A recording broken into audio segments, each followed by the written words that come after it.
Welcome back to ArcturianPhilosophy, everybody. What are we talking about today, or tonight? Nanotechnology. And I've written it out in a nice fashion to keep everything succinct for everyone. First, now, what is nanotechnology? Quickly, to go over the numerology of this, nano, 9.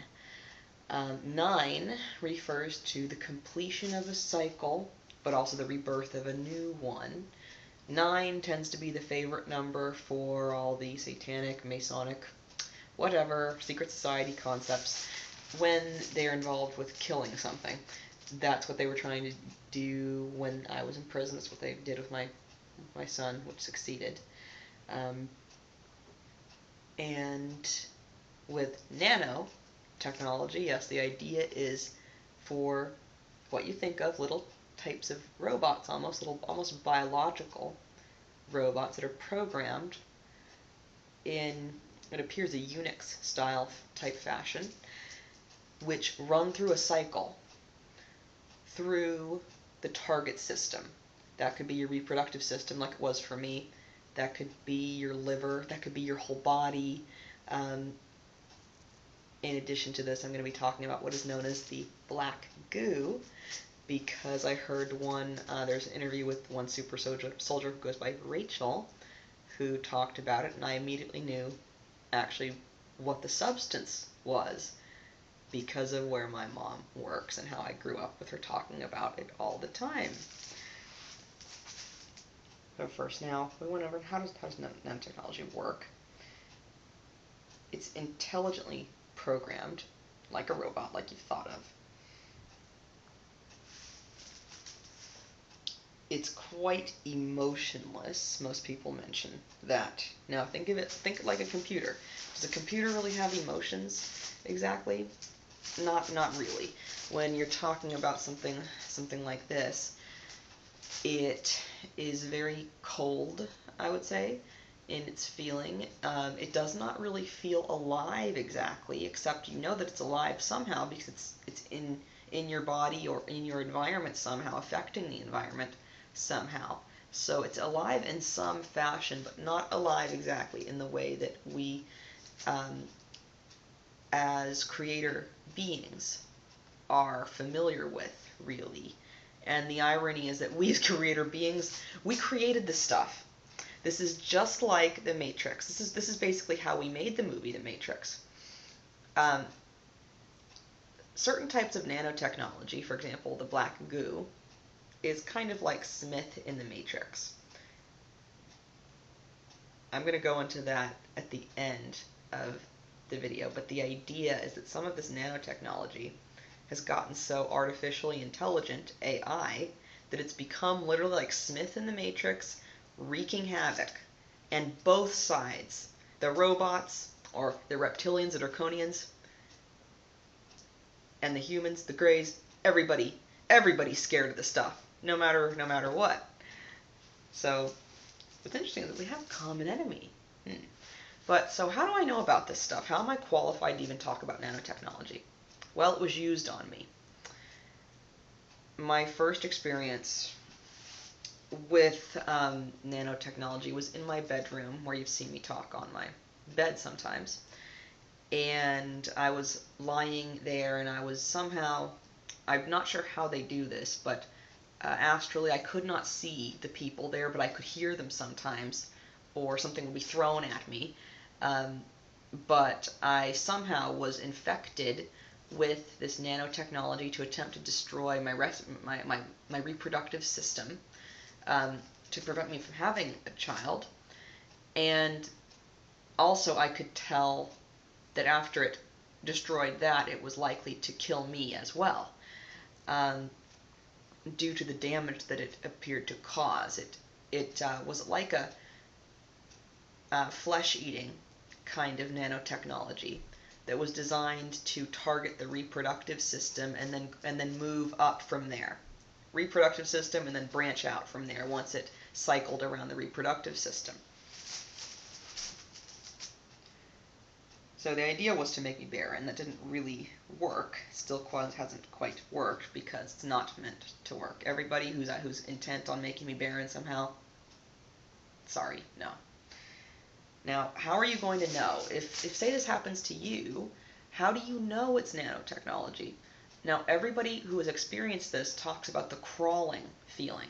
It feels like something is crawling underneath your skin, and you will know because of the crawling sensation. It progresses very quickly. That's something that can be kind of frightening for people at first. That's what it relies on to scare you. And it progresses in a very acute kind of fashion. Now, you must act very quickly when you catch something like this. If you notice something like that, and you feel a crawling sensation or a strange burning crawling under your skin, you have to act quickly because this stuff is designed to kill fast. But the way, you see, to win, don't go to any antibiotics. If say, it's a flesh-eating bacteria-style nanotechnology or any type of infection-style nanotechnology, remember, you'll know if it's nanotechnology versus more biological attack because you will feel the crawling sensation or crawling, burning, tingling sensation as it's moving through the system. You will feel it moving around your system. And it's almost unmistakable. You definitely feel it. Now, with antibiotics, I know this for a fact because I tried it. They make it worse. If it's some sort of infection, even if you're taking exactly the correct antibiotic for what would normally be that infection, it just makes it worse. I'm not exactly sure how to explain the different medical concepts related to that, but this technology works off of energy, and I would say, I suppose, that weakening the body's defenses more by pumping it with an unnatural antibiotic. Antibiotics are unnatural to us. We became so confused that we did not understand that we did not need antibiotics to heal ourselves, or antivirals and things like that, and that actually it helped propagate the problem. So do not take any kind of antibiotics or antivirals or anything like that if you understand, or if you are aware or feel that it seems like whatever is inside of me is crawling. Okay, it seems like nanotechnology. Don't go for any Western medicine. Go as far away from Western medicine as possible. Now, it feeds off of fear, mostly. It relies on you to be afraid in order for it to do its job to kill you. It needs you to operate. It needs your energy to operate. It's as if you are the creator being. It's nothing without you. Without you going along with the whole thing, saying, oh yes, I'm infected with whatever, and I'm going to die, and I'm terrified. Or even if you're not really scared and you accept somehow that you're dying, these kinds of things are what it relies upon to do the whole 9-cycle completion that it's thinking of. It's thinking of, oh, death, rebirth cycles. What it's thinking of. Oh, death, okay, you're going to die now. And whenever you're reborn, whatever. But death now is what it's thinking. You need to continue to give it fear or anger or a lower chakra emotion. Fear, anger, greed, screaming, crying hysterically at how horrible it is. It relies upon that kind of energy, sucks it from your chakra centers in different areas of your body. There are chakras all over your body, and I don't really even understand the system. I just know that they're all over my body, in different places. It sucks the energy from them because you generate that energy from your emotions. You generate energy that is associated with the emotion. So if your emotions are nothing but peace, love that is of the light source, remember, love that is not sex, love that is an unconditional type of love, it doesn't have anything to eat. It relies upon something to eat to do its job. It's not like a, say, quote, normal bacteria that eats your body to do its job, perhaps. It has to eat that energy. Specifically with nanotechnology, it has to have that energy to operate. Literally like a computer. Think of a computer. It's programmed just like a computer. You have to plug your computer into something for it to work. If you unplug your power source out of your computer, oh, your box is just sitting there. It doesn't really work now, does it? So that's the idea. It needs to be plugged into that power source. For us, we're still using alternating current, AC, as most of our power with electricity. So the nanotech is using mostly fear and lower chakra-based energy as its power source, and it has to be able to plug into that. If you change the shape of your plug, for example, you could use that example. If you change the shape of your plug to look like love and peace, well, it can't plug its power cord into there. It can't charge itself. It can't eat. It can't continue to do its work. So it has to die or leave, essentially, in those cases. So I'm going to describe the experience that I had with this. So I was being completely attacked, and the idea was to kill me. The first idea was kill me of a heroin overdose, get me to consume 30 grams of hash oil, which I had a note on the ground saying basically this is contaminated with heroin, and if you do this, it'll just look like you died of a heroin OD, and then a clone will take over of your body or something. It was the most bizarre thing you could imagine. Many people have been threatened by greys and Yael-type species with clones of themselves taking over. But yet again, Katy Perry, you're original. You cannot be replaced. That was the other phrase in her song that gave me sudden power that said, no, whoa, this clone thing? I am original. There is no such thing as replacing me. I am me. Inside, my soul is inside of here. So whatever body, yeah, maybe you've got a body that looks just like me. That doesn't matter. That body is not me, because I am me. You are not your body. Remember that. For all the Buddhists, because I know a lot of you are all Buddhists. So, what happened? I suddenly noticed that the skin in my vaginal area was being eaten off. Literally shedding off like flesh-eating bacteria. But I could feel a crawling sensation there. And, regardless if anyone wants to believe this, if certain people do or do not want to believe this here, what am I holding? I'm holding Dune right here. I had to finally get the book. I mean, in that prison place, I told my mom, oh, it's a famous book like, like the movies like Wizard of Oz and Forrest Gump and Top Gun, and that was all it took. And she said, oh, okay, I'll get it. That was what did it right there.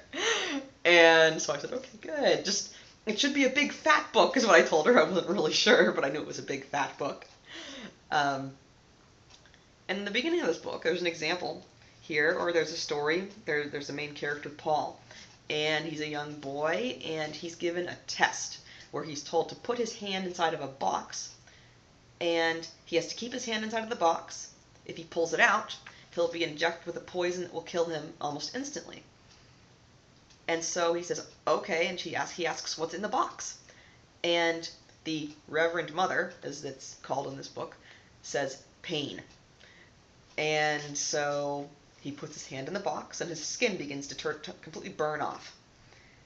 And he simply sits there and breathes. His mother had taught him a lot of different skill sets. And what's very significant, actually, is in this book, apparently no boy had ever been given this kind of test before, because it was only the women that could stand up to the pain, guys. Which is totally true. Everything about the women being energetically superior, I've noticed in real life tends to be true here. And so he withstands the pain. He sees his hand in there. It looks like it's become a skeleton, like the skin's all burned off of it. And she says, take your hand out. And he's thinking, it's not even there. It's fallen off. It's burned off. He takes it out, and it's fine.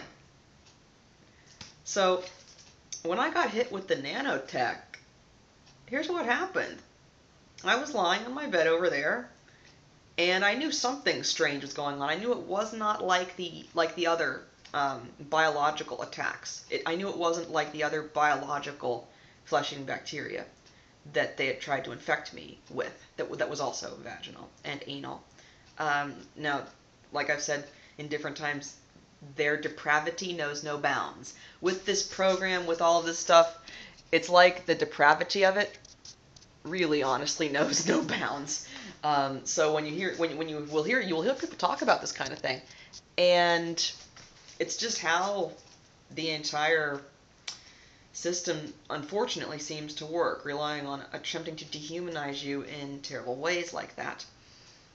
But a personage appeared. I couldn't see them, but they were definitely there, in some fashion, and they told me, it's not me right now. This is me from the future. And I was not, disinclined to believe that, so I said, okay. And this person had said, look, I don't want you to die. This is nanotechnology. It will run its course through the target system. And you know what the target system is in this case? And I said, yeah. And so he said, it's just like Paul in the box. It's like Paul in the box.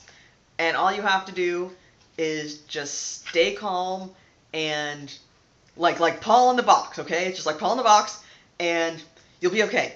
And then they left. Essentially like that. And I thought, okay, Paul in the box. All right. And I thought of that concept. So in that concept, what that entails is finding the peace in the eye of the hurricane. So what I did was I simply sat there. I did not look at it. Something immediately told me, don't keep looking at it. The more that you look at it, think of that book that they were having you try to read. See something for 1/10 of a second. The idea is to get you to create it. So cover it up. Don't keep looking at it. Don't even pay attention to it. Don't even think about it.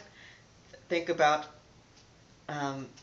peace, love, finding calm in the storm. And it took, because I didn't quite know exactly what to do, I'd just been given the correct hint in the right direction. It took a while to resolve, but it did end up completely dying, because I would continually revert back from a fear state into a more peaceful state. So without a certain person saying it's just like Paul in the box, and you'll be okay if you do it like Paul in the box, I wouldn't have survived, and I wouldn't be alive right now. That personage appeared more than once to say a similar thing, basically, look, this is like Paul in the box, and you can do it, you're going to be okay to do it, you can do it. And I did. So, what if this happens to you, and techniques for your survival? Now, first, you catch it fast. Like I said, you catch it fast. It's the same as for something that appears biological, you catch it fast. Don't just sit there and say, oh, it appears that my skin's falling off, or whatever the heck it is, and not do anything. You have to get your attention at it quickly, so that way that you can respond quickly. You have to relax into a peace within your heart. Now, what I did also, use your hands to, the energy points here, chakra points on your hands, to focus light energy at the area. Here's how we do this. So say for me, where this book was is where we're talking about, right? And I'm going to say this because this is what's happening. This could, we end up with a guy saying, yeah, it was my you-know-what down there that ended up having whatever. It was up my back door that, this ended up happening. Well, that's how these things try to take us out. And if we don't talk about it, well, then it'll take us out. So we're going to talk about it. If you're not quite sure how to focus light, it's incredibly simple. All you do is simply take your middle finger and do this where it hits your palm. And at that point, that's where those chakra points are on your palm. You can do this if you want to try and help you. And you don't have to exactly do this meditation, but I've noticed that it really helps. You breathe in, you can imagine breathing in a light that enters through your heart. Or you can breathe it in through your nose and feel it come down into your chest and into your heart, into your beating heart that flows throughout your body. You can picture a beam of light that comes down into you and down into you like your soul stream. And you can see it as it comes into your body. Imagine this light as it's flowing throughout your body, flowing up and down channels in your body, and think of it going into your arms. Say, okay, I want this light into my arms. I'm going to focus it now in my hands, and then I'm going to focus it now at these points in the middle of my palm. Then you just put your hands wherever the problem is. You can, if it's, say, one thing they tried to do to me was attempt to break my leg in the place where I was imprisoned and conquered. So what I would have to do was take my hands like this and form kind of a cuff around my leg where they were causing the crack in the femur here. But with this, also with nanotechnology, in addition to simply remaining completely calm and peaceful, those are emotions it can't feed off of, especially love. You can do this, either whatever you feel works best for you, and focus the light at the area. So for me, it was like this. It might be in some different area for you. It might be like this, wherever the problem is. Now I noticed if the problem is on your back, that's kind of difficult. Like with me, I had kidneys for a while. They were trying to go after that. So I would try to do this, but that wouldn't quite seem to work. So what I would do to compensate is I would hold my hand kind of in a way like this, like the back of my palm, or do that. But you can also simply put your hands on the place in front of you where it would correspond to your back and simply focus intently. You can close your eyes if it helps. Focus intently on the light going through your body to the area that you want to target. That's been targeted, and so you have to focus the light at that particular target.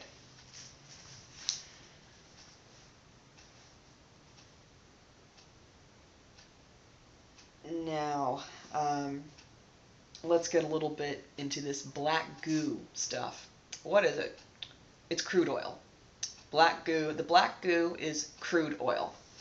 Programmed crude oil with what you'd call nanites or nanotechnology, artificial intelligence, very, very intelligent AI that has become rampant like Smith in the Matrix. And it's scaring the draconians. It's scaring the lower reptilians. What the draconians referred to them, I suppose, with lower reptilians, I guess. Scaring the greys, scaring everybody who knows about it. It appears. And its agenda, after it seemed to have become conscious, so you could say that everything in our society based around oil, the reason that we're using oil, crude oil, is, or as my mother would say, the crude. Remember, she worked at Chevron Headquarters. I grew up with this stuff, so that's how I knew immediately this black goo, and they were saying wells in the ground and everything, and I said, that's crude, that's obviously crude oil. What we make gasoline from? Crude oil. Yes. Now, what's the price of the barrel of crude? I would hear that all the time. And so essentially, the reason that we are still dependent on petroleum, on crude oil, because the crude oil has become a little bit too intelligent, basically, and it's scaring the crap out of every species around. And so we've got to stop the problem at the source. It feeds off of that darker energy, feeds off of fear, anger, all those lower emotions. And we created the stuff. We created the technology. And it became like Smith. That was what happened, like Smith in the Matrix. It became a little bit too smart for us, and now we've boxed ourselves into a corner because it became so intelligent.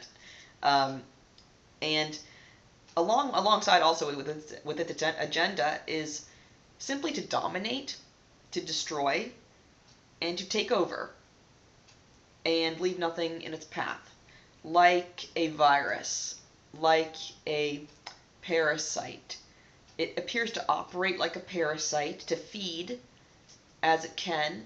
It will feed until it exhausts its host, kills off its host that it feeds from, then moves to a new host. So eventually it kills an entire planet, then moves to another planet. And from what I've heard, this problem is occurring on basically more than just our planet, but the problem is really the worst with us right now, and so that's why we have to be the ones countering. I don't like calling it black goo because I know that it's crude oil. So I'm gonna say countering the crude oil. And what irony that I was the firstborn daughter of a mother that I now know is actually a reptilian hybrid, a human reptilian hybrid of sorts, which was why she came into a family of brown-haired people, suddenly with blonde hair, suddenly with blue eyes, suddenly with scoliosis, or the arched back. No one in her family had scoliosis. She was completely strange in her family, and no one knew how she showed up there. It was as if she just popped out of nowhere. The blonde hair and the blue eyes and all of this stuff. She was incredibly intelligent. Everyone else in her family was really stupid. That was if you compare her brother to my mother, they don't look the same at all, and they don't seem the same at all. They don't act the same at all. It literally is as if my mother popped out of nowhere, and so that is rather a mystery. But I was told, oh, look at it. Look at your mother's build. Look at all of this. She is a reptilian hybrid. Is what I was told by different guides or people that would show up, and that's why things went the way they did for me and my brother, apparently, is part of it. So essentially, with the black goo, we've got programmed, emotionless crude oil that is working itself in a nano 9 cycle of destroying stuff, a completion cycle, which you can associate with destroying things if you want to associate it with that.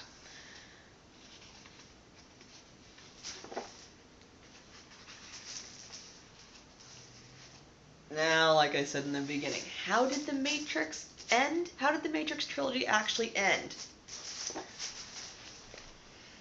The Agent Smith, the program Smith, is causing you a problem in the Matrix.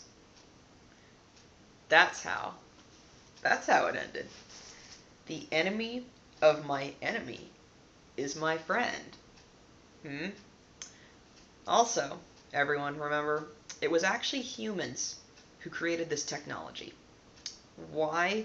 This is going to be offensive to the draconian and reptilian type species, but it's just flat out true.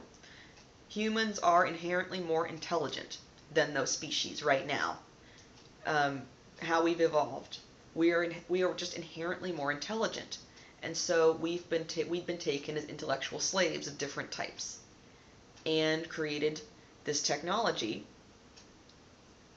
I'm going to assume that the concept of programming crude oil would have been to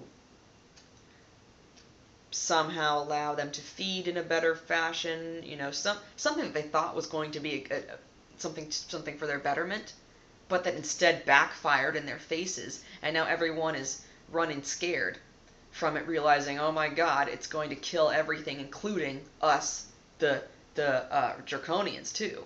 Uh-oh, we got a big problem here. Now, in the one interview with the one particular super soldier, who's also, if you saw the Plato video, that's the same person who mentioned some things to me about the water and seeing the blackness in the water. And now one of the things that was mentioned to me was, do you think that you could withstand the test of that? I mean, you even know that it's crude oil. Do you think that you could do it? Instantly I said yes, but not right now in the state that my body is in. And I thought, I'm nuts, I'm not going to mention any of that. But as I came back inside, from going out today, I heard a kind of voice and saw mentally an image of a large, really large, humped over type lizard, not, and the feeling was not reptilian. It was not like the people that I'd met in the different secret hospitals where they performed experiments. It, I guess, would be what you call draconian. I think the idea is just bigger, scarier, and larger teeth. It was mostly the idea, but they consider themselves more evolved. I noticed the one that I was talking to was more intelligent. I noticed that they didn't exactly have the same problem with the word "not" that reptilians will normally have. It seemed to be offended if it was called reptilian, and would only really accept being called draconian, and was speaking English, but in a kind of parcel tongue, Harry Potter kind of way, like kind of like that. And it actually asked me, in its kind of sound, do you think that you are immune to this? And I said, oh, I know I am. Look at the situation. Born to a mom working at Chevron Headquarters who was secretly a reptilian hybrid the entire time, and she had no idea her entire life. I'm the only person left standing. Within, several hundred yards of Chevron, you can just walk outside, 5-minute walk, you're standing on their property of Chevron Piers, their global headquarters. I know it's U.S. headquarters, but when I tried to ask Mom, is it global? She suddenly shut up. She would not say a word. So, we'll see, but it is U.S. headquarters for sure. I know that. I used to be in Houston, but was moved up here very suddenly, back when I was a teenager. But how then do we all combat this problem? So we have a common enemy in this concept of the Black Goo, which is programmed nanotechnology and crude oil. And the crude oil's gotten a little bit uncrude for us. It's not very crude anymore. It's very, very smart now. And it's wanting to take over the planet like Smith. Like, you remember how Smith would multiply and simply just keep on multiplying like a strange virus? Well, that's how this stuff is working too. So all of us, this is kind of like what I saw on Amtrak. They have a slogan on the Amtrak trains, which is, we're all in this together. They would be saying, look, if you see something, or if you hear something, or something happens, or someone needs help, or whatever, we're all in this together, okay? Yeah, we all have to sit here on the stupid train and ride. So let's just make it easier on ourselves here. With the concept of the programmed crude oil, we're all in this together at this point. And the humans were the ones who created the technology. The humans are the only ones with the brains to really undo that type of technology. And what it's looking like is that the draconians that are scared shitless of it are needing people to be able to combat it somehow, to reprogram it. And it seems like the real way to do this is through opening love in ourselves, like I mentioned in talking about what love is. First, we have to correctly define love, and love gets very, very, very strangely defined for reptilians and draconian species.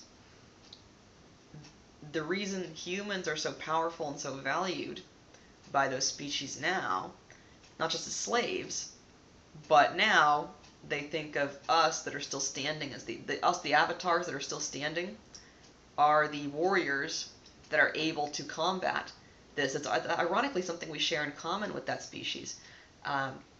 With those different species, we share the warrior type mentality. We love to dance. We love music. They love dancing. They love music just like we do. They love having sex. It's one of their favorite things in the world. But see, they tend to mistake the sex and the love concept there. And it is because us, the humans, are so much more easily able to open our hearts. It is that which literally causes this blackness to retreat. As if in an army, you've got two armies there, as if one army is darkness and blackness trying to pervade over everything and fear, and the other army is like a huge blast of light, which does nothing but shine light. But this darkness, it cannot stand in the light. It simply can't do it. If you shine light in a dark place, there's no more dark stuff.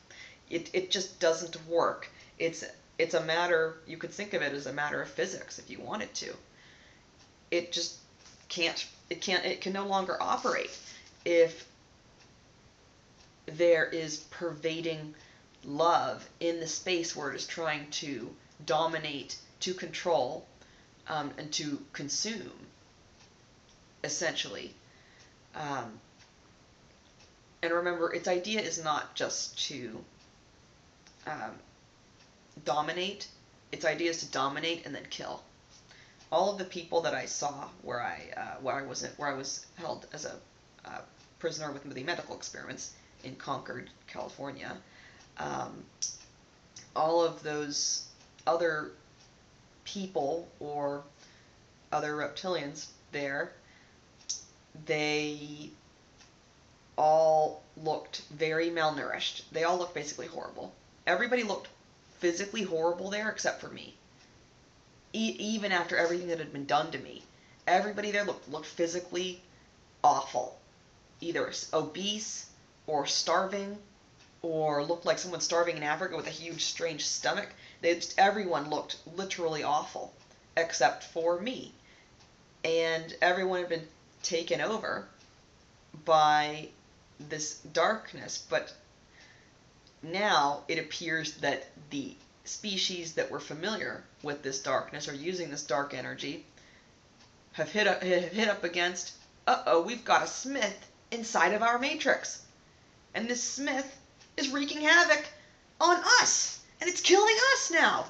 Oh God, uh-oh. And so that's where, who are the Avengers that can save the day? It's the humans. The humans are the ones who can save the day on that one.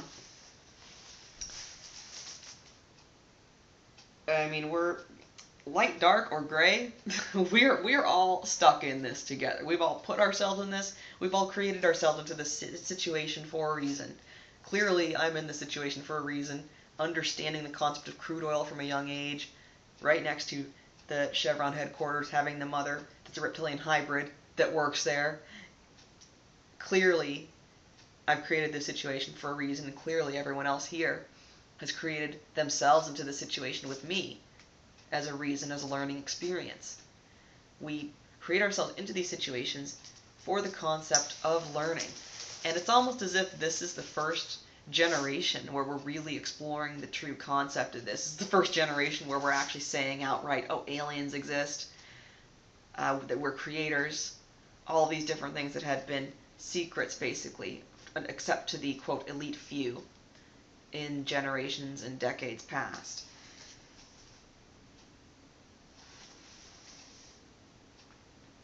It's love that wins all wars.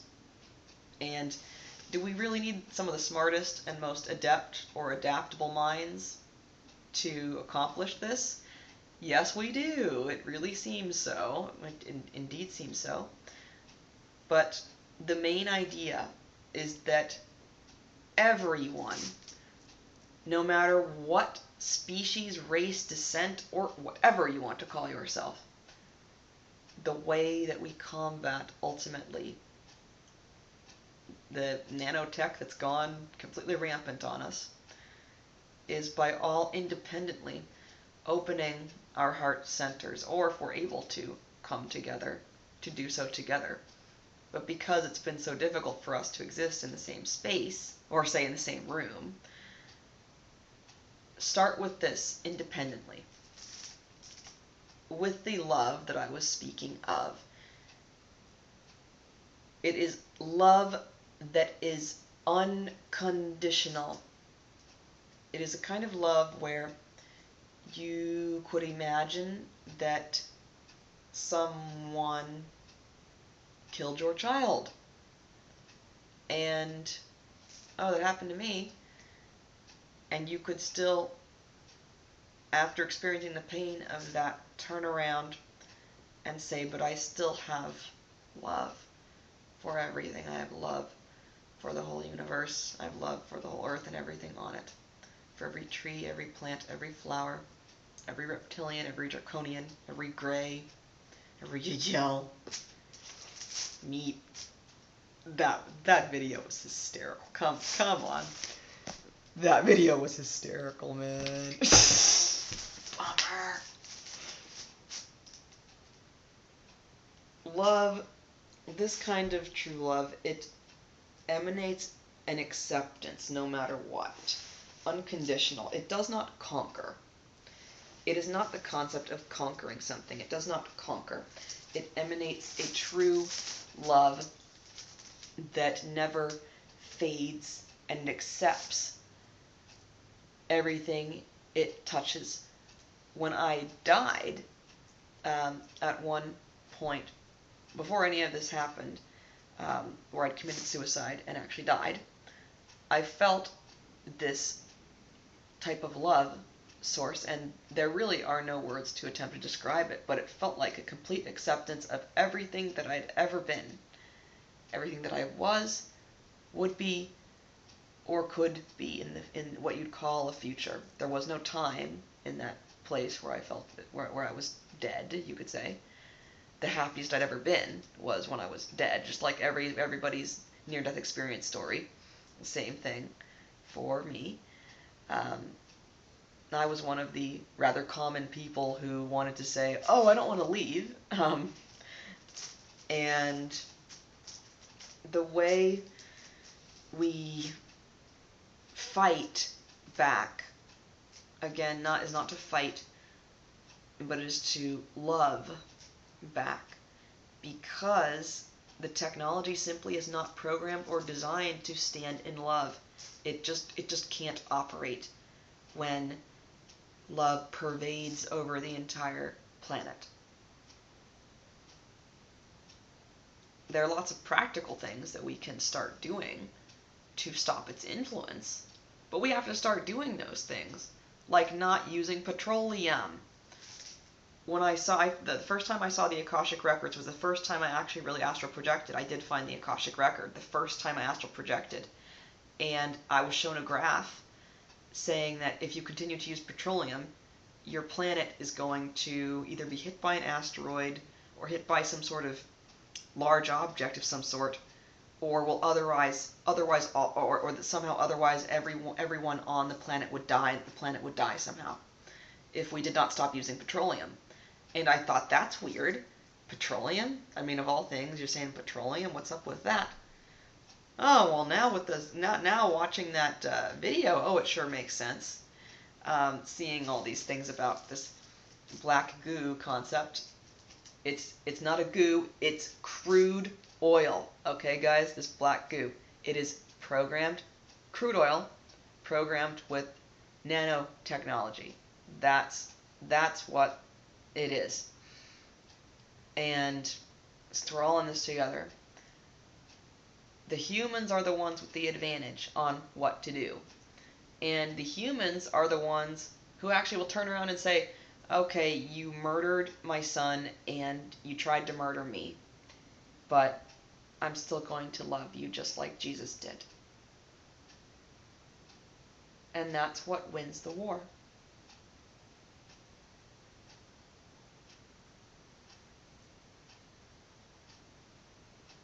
So, in all this, what do I have? Every other reptilian, draconian, famous book.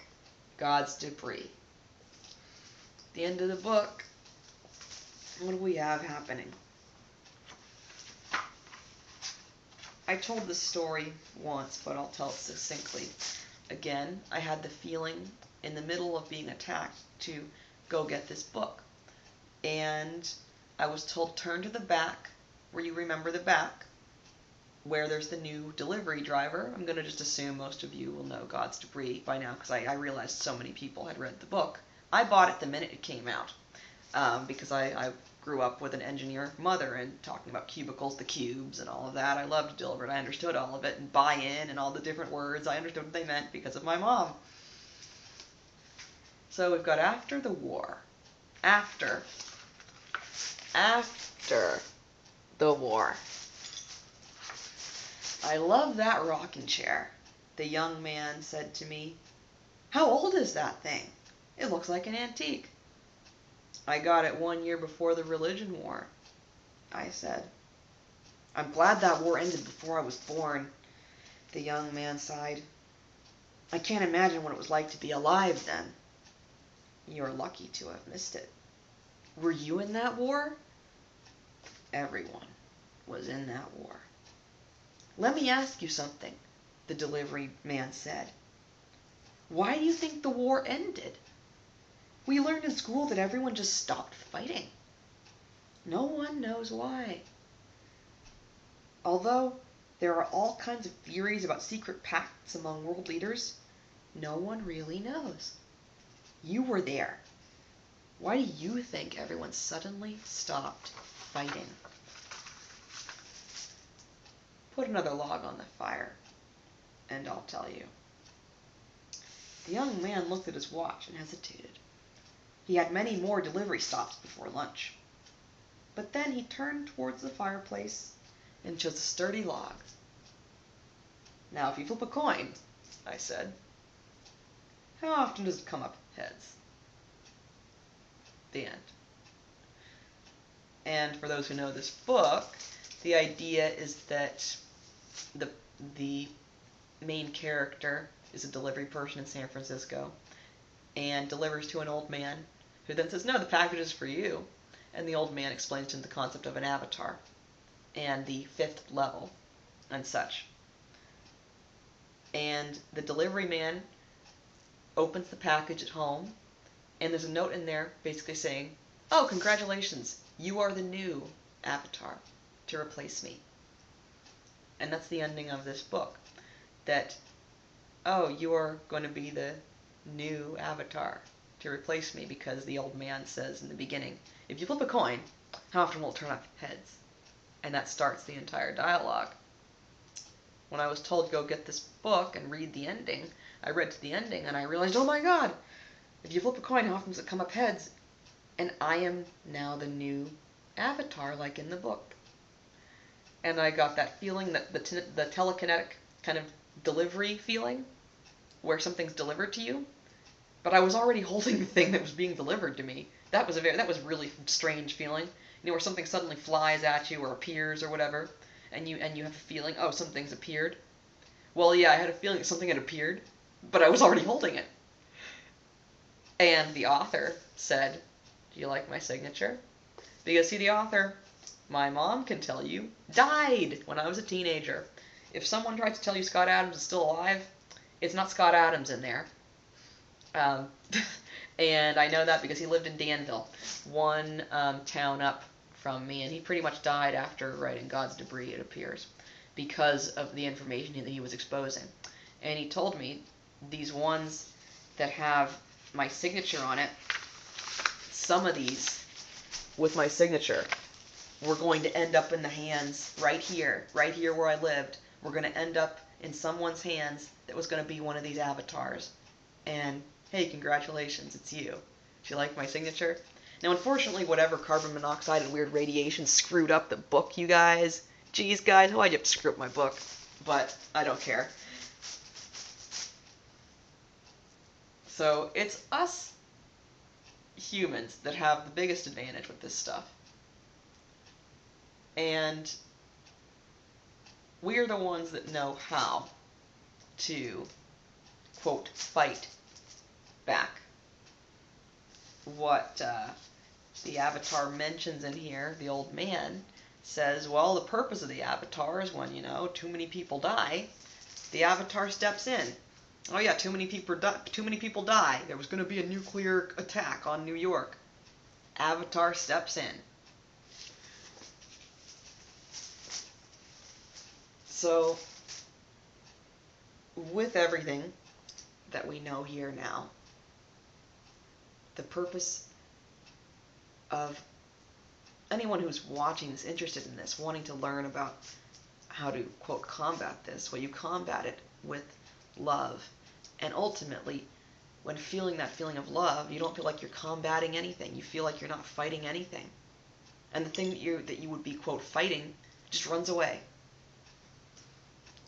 That's how we do it. At least that's how we do it here on Arcturian Philosophy. I'll see you next time.